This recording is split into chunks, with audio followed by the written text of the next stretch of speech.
ladies and gentlemen. The story you are about to hear is true. Only the names have been changed to protect the innocent. Fatima Cigarettes, best of all long cigarettes, brings you Dragnet.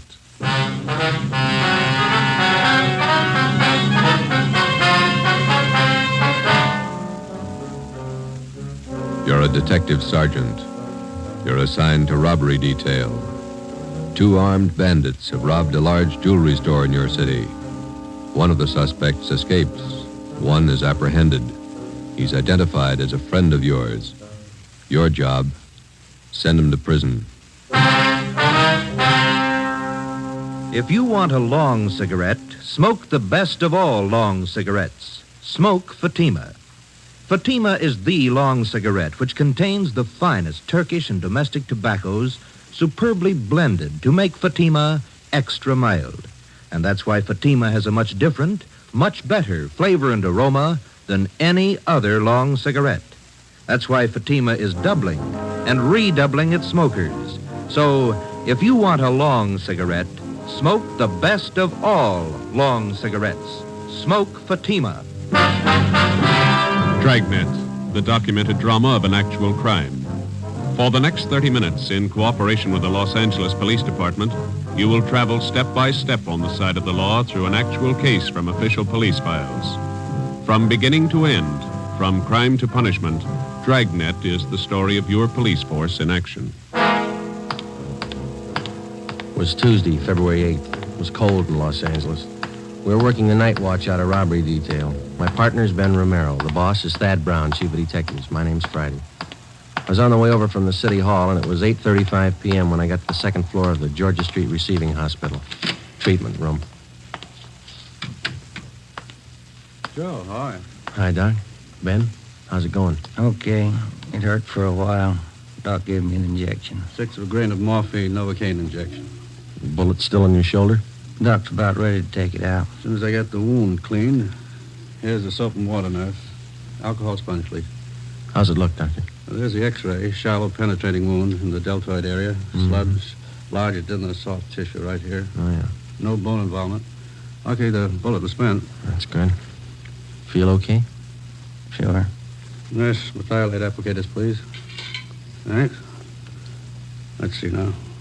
Where'd you leave Tyler, Joe? Interrogation room. Reynolds and Thompson are with him. Let me have the probe, nurse. Yeah. Feel anything, Romero? No. That's it. You hear that? Hear what? Located the slug with a probe. Oh. Nurse, forceps. Thanks. Here we go. Oh, steady. You call your wife? No, she don't worry. Here it is, boys. Want to mark it for evidence? Yeah, give it to me, will you? I will. Nurse, sterile saline solution. Irrigate the wound. No sign of Tyler's partner, huh, Joe? Guy got me? No, not yet, no. Sterile dressings, please. How long did you Okay. know this Tyler? Before he went wrong, I mean. I met him in the Army, helped him line up a job when he got out. It's too bad. Sure is funny. Meeting a friend of yours pulled an armed robbery. Must have surprised you, huh? Yeah, kind of. You want me to drive you home when the doc's finished here? Let's go back to the office and talk to Tyler first. Okay. Is that all right, Doc? No. You're staying right here, Romero, till tomorrow morning. If you haven't got a temperature by then, I might release you. Oh, it's only a flesh wound, Doc. I feel all right. I'm not taking any chances with gunshot wounds. If infection set in and you were laid up, I'd have the pension committee to answer to. You're staying here. Sounds like an order. It is.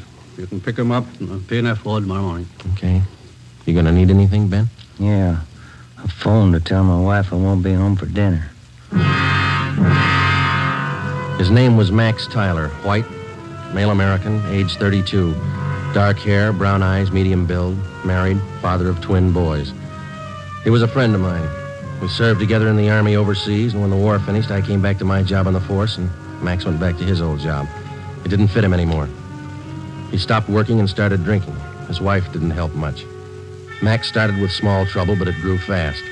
On the afternoon of February the 8th, Tuesday, Ben and I surprised 2 men holding up a Main Street jewelry shop. Shots were exchanged, and Ben received a flesh wound in the shoulder. One of the hold-up men escaped. The other one was apprehended. His name was Max Tyler. Hi, Larry. Hi, Joe. Glad you got here. Tyler says he won't talk to anybody but you. Okay, boy. Thanks for standing by. Sure. I'll be outside. You need anything?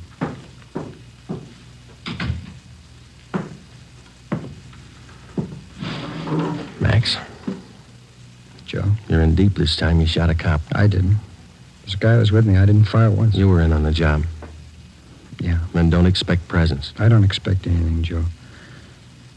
Glad you came back. I don't want to talk to those other cops. I work in the same department they do, same job. Well, it's easier to talk to you. What's your story? I was crazy to try it. No alibis, Joe, but I didn't know what I was doing, believe me. I just didn't realize. I won't buy it, Max. You told me the same thing 14 months ago when they picked you up for those bum checks you were passing. Sure, I hung some paper, but I'm no hood, Joe. You know that. I was drinking. I needed dough for Dorothy and the kids. You gotta believe me. I need a break. You said that before, too. I went to bat for you, got off with 6 months and 3 years probation. Now you turn up with another caper. I know, Joe, I know. I'm sorry. You're sorry once, Max, and it works, but one free ride's enough for anybody. Now, that's it. Did I say I wanted that kind of a break? I'll serve my time, Joe. I'll serve every day I owe. I mean, what can you tell me you couldn't have told the other cops? I want to ask you a favor. Yeah? I know you're going to hook me on this. So while I'm doing my time, Dorothy and the kids are staying with relatives out in Inglewood. If you'll... Well, just keep an eye on them, you know, Joe. I don't mean dough. Dorothy can work, but... Kind of watch out for them, huh? Give them a break, Joe. It's not their fault. You do it, Joe? Yeah. Sure, I'll take care of it. Now, you do something for me. Anything you want, guy. Let's have the straight story. Who was the guy with you on that holdup this afternoon? Cresta, George Cresta. You know him. Out of Folsom, short guy, black hair? Yeah. He's got a room above the Red Owl Bar down on East 3rd near Broadway. That's where he hangs out. Where can we find Cresta now? Oh, maybe there. I don't know. I'll give you a list of the places he goes. Some of his friends I've met. He sure roped me in. Said there wasn't going to be any rough stuff. You were carrying an S&W 38? Sure. When they got outside the jewelry shop, Cresta jammed the gun in my hand. I had to put it away, get it out of sight. Believe me, Joe, he roped me into this. It sounds like an alibi, I know, This but is your second time around, Max. It sounds like one. Okay, I got nothing coming. Don't forget about Dorothy and the kids. Huh? I promised you. Now, you want to give me a full statement on the holdup now? Anything you say, Joe. I'll call for a stenographer. Joe. Yeah, I'm sorry. I am. I believe you. You got the feeling too late, that's all. Max Tyler was arraigned in municipal court 2 days later. Bail was set at $10,000. 3 days after that came his preliminary hearing in municipal court. At his arraignment in Superior Court, 5 weeks after he'd been apprehended, Tyler entered a plea of not guilty. A date was set for his trial in Superior Court. Meantime, the hunt for George Cresta, Max's accomplice, went on. There wasn't a sign of him. Our informants had no lead on him, and the all-points bulletin containing all the information we had on Cresta brought in nothing.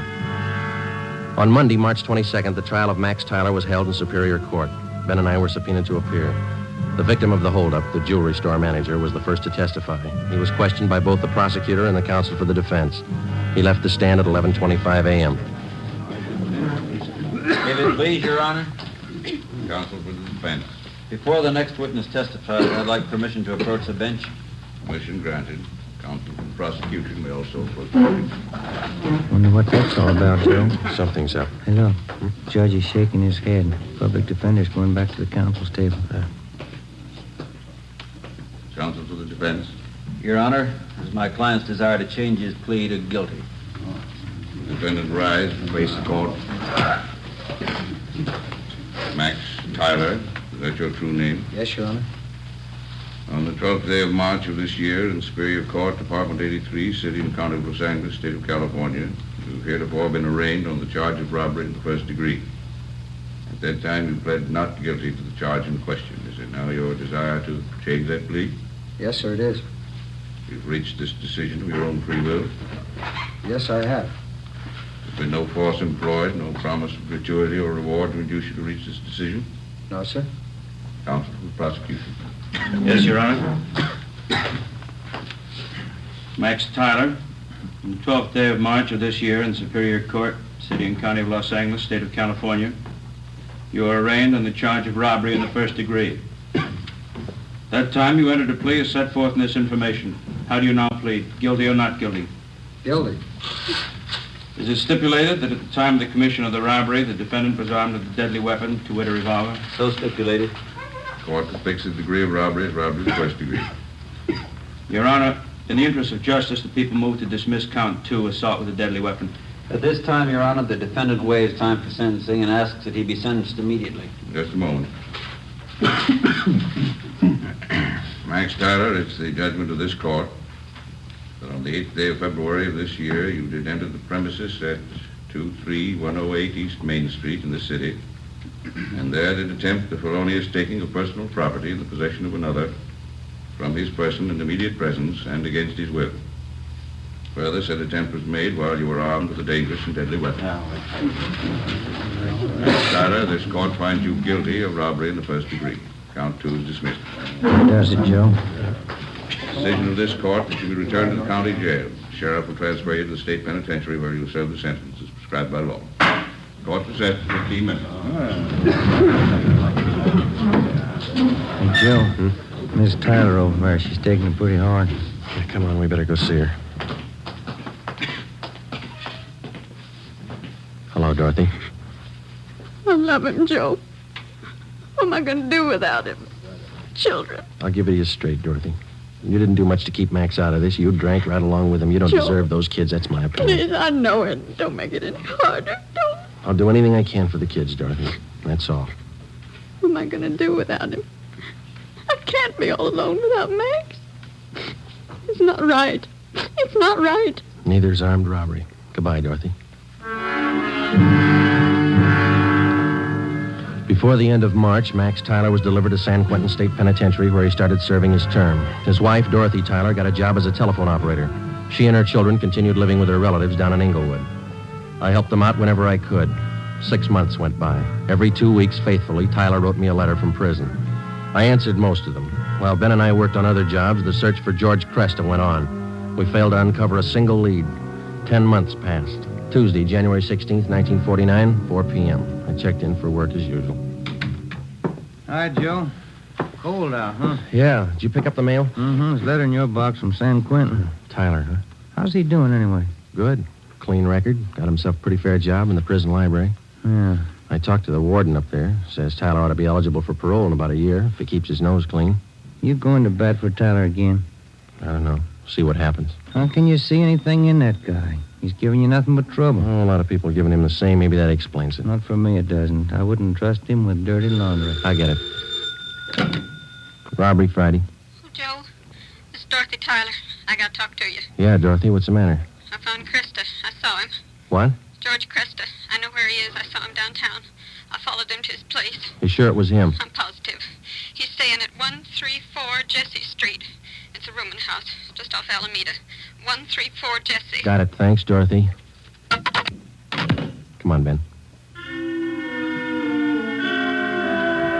8 minutes later, Ben and I were interviewing the landlord at 134 Jesse Street, a cheap rooming house down on the south end of the city. The landlord's name was Peterson. We showed him Cresta's mug shot, and he told us he was in room 11. We went up a dark, narrow stairway to the second floor.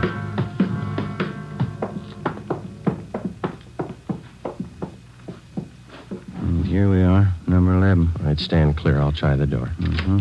It's open. Yeah. Joe, have a look. He's asleep. He's passed out. Come on, slip the cuffs on him.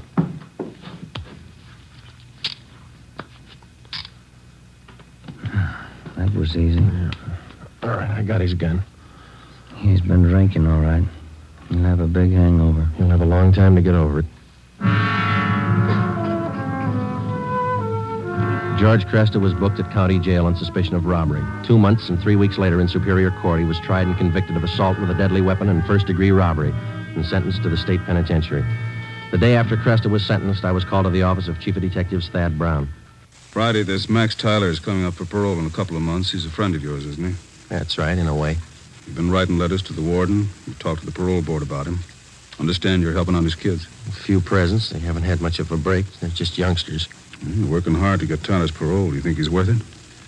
Well, I was off both him and his wife, and then she gave us that tip about Cresta, and Tyler's got such a good record up at Q, I figured they'd earned another chance. You're sticking your chin out, Joe, helping a con to get a parole. I think you'll realize that. Well, I believe he's a good risk now, Chief. He's pretty weak in some things. He needs direction, that's all. His wife's getting better. She might help more than she did. I hope both of them are worth it. If anything happens, I know I'm going to get it from all sides. You really think some men deserve another chance, don't you? Yes, sir, I do. I wouldn't want you working for me if you didn't.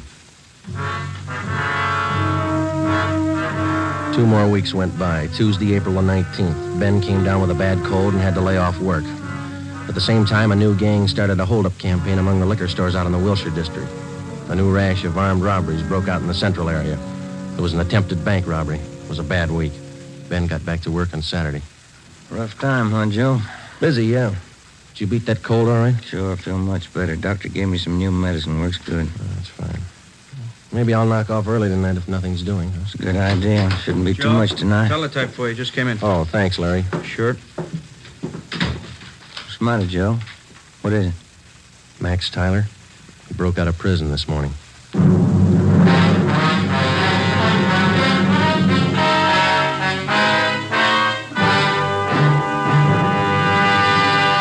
You are listening to Dragnet, authentic stories of your police force in action. And now, here's an authentic report from Fatima Cigarettes. In 1949, Fatima doubled, tripled, and quadrupled its smokers. In 1950, enjoy Fatima yourself. You'll find Fatima extra mild. Because Fatima is the long cigarette which contains the finest Turkish and domestic tobacco superbly blended to make Fatima extra mild. You'll find Fatima tastes much better. Fatima's superb blend gives you a much different, much better flavor and aroma than any other long cigarette. You'll find Fatima tops in cigarette quality. Fatima has always stood for the best in cigarette quality. For a new year of great smoking enjoyment, buy Fatima in the appealing golden yellow package. You'll agree, Fatima is the best of all long cigarettes.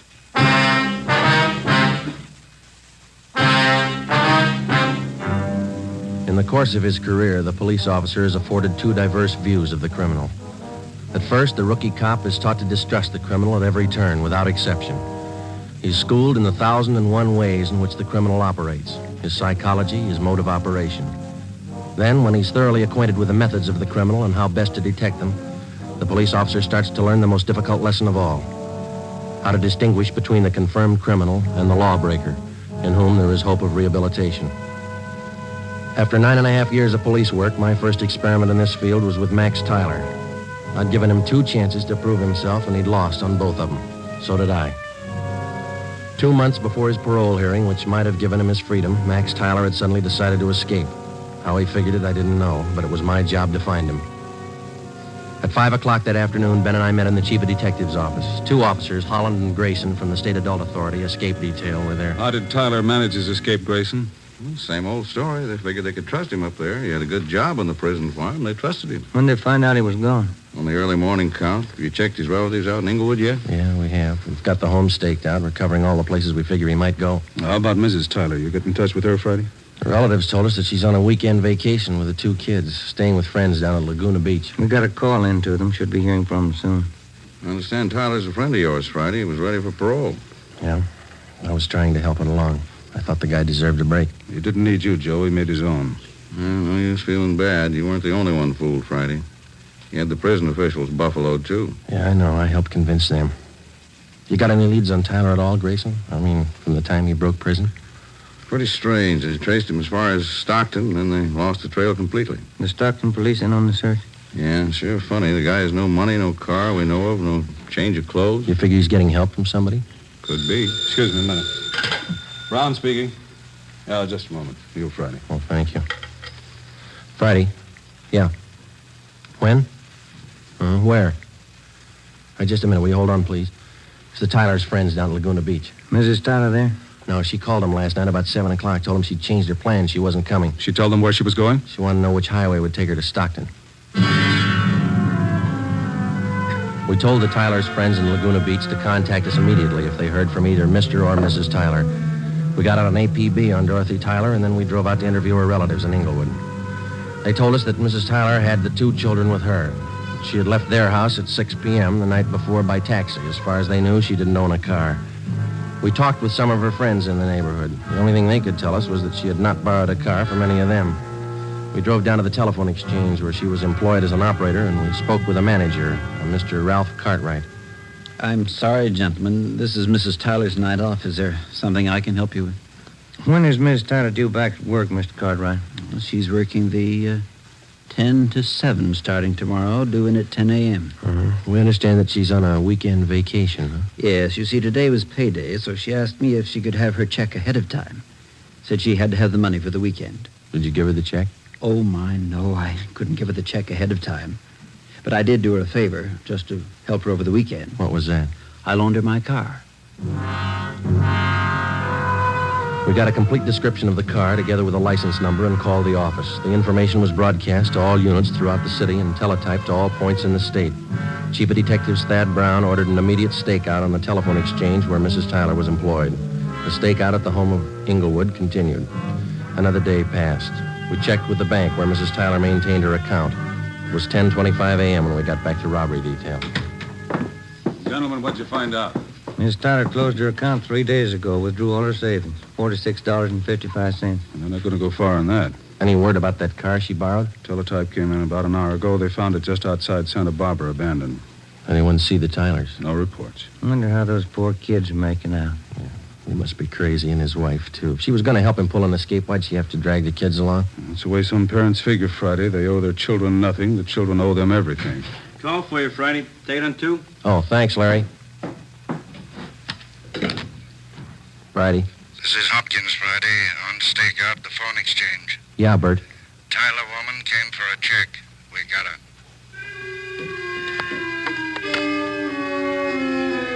Dorothy Tyler was brought into the city hall. With her was one of her children. He was delivered to the juvenile authorities for the time being. Mrs. Tyler was brought to the interrogation room. She refused to admit anything to the officers from the adult authority. She said she wanted to talk to me. I went in. She threw her arms around me and started crying. Joe, you won't let him get Max, will you? You won't let him. I'm after him as much as they are, maybe more. Where is he? I can't tell you. Why'd you do it, Dorothy? Why? Oh, you know why, Joe. You know why. I had to see him. I had to be with Max. It's a bum deal. You traded days for years. They can't get him. If I don't tell them where he is, they won't find him. They'll find him. He's got to eat, so do you and the kids. He has to go to work, and working with a gun is all he knows. He'll leave a trail. We'll find him. Children. What have they done to the children? Where's Jimmy? They're taking care of him. That's more than you did. Where's your other boy, Vance? With Max. Max has him.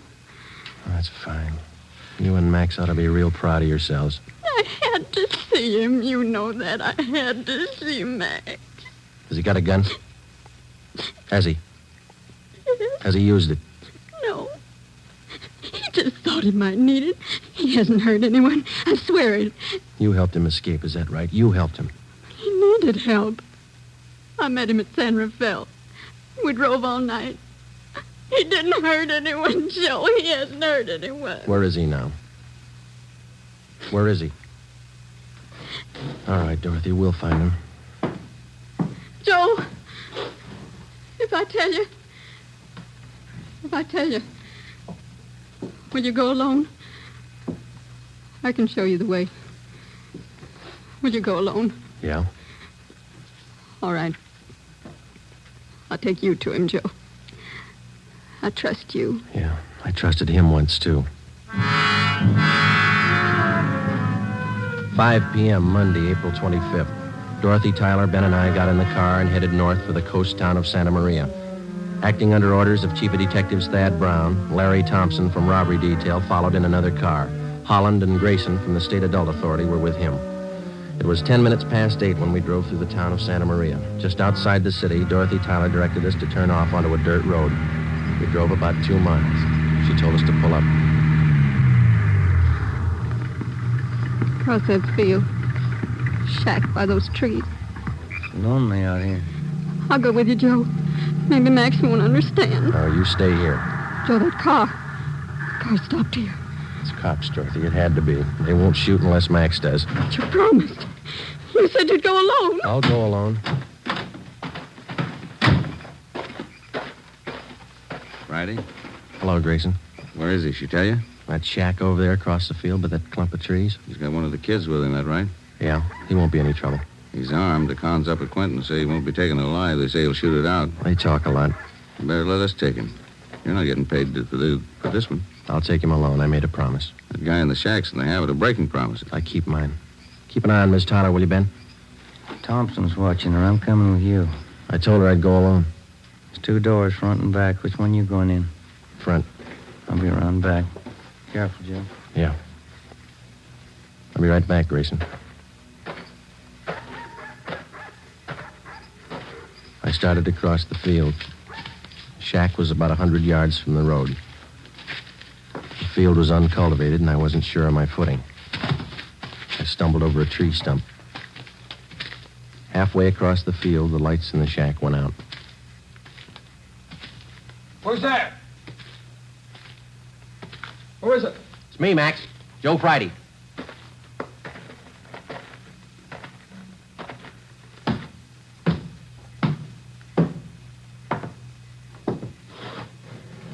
Max? Come on, open up.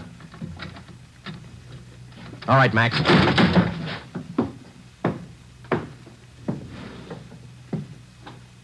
Why the gun, Joe? I never thought you'd take me with a gun. I never thought I'd have to kick down a door to get you. You've changed a lot, Max. How'd you find me, Dorothy tell you? Where is she? Outside. Your boy over there, Vance. He's sleeping. He's okay. Put out your hands. Put out your hands. Oh.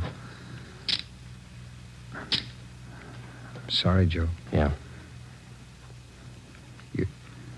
You've been good to us. I won't try to explain. Neither will I, Max. Come on.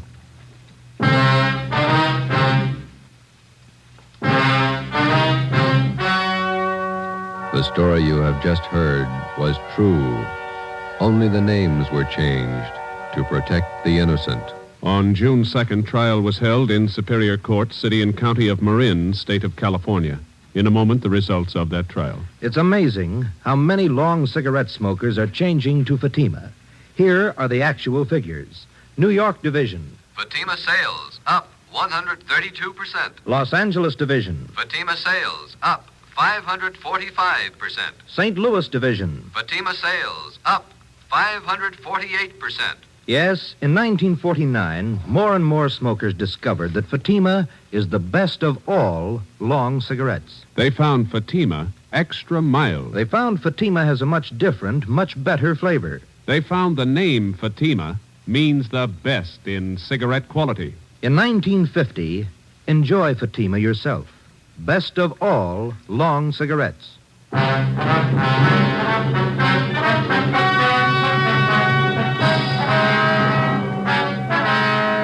Max Tyler pleaded guilty to the charge of escape and was sentenced to the term as prescribed by law.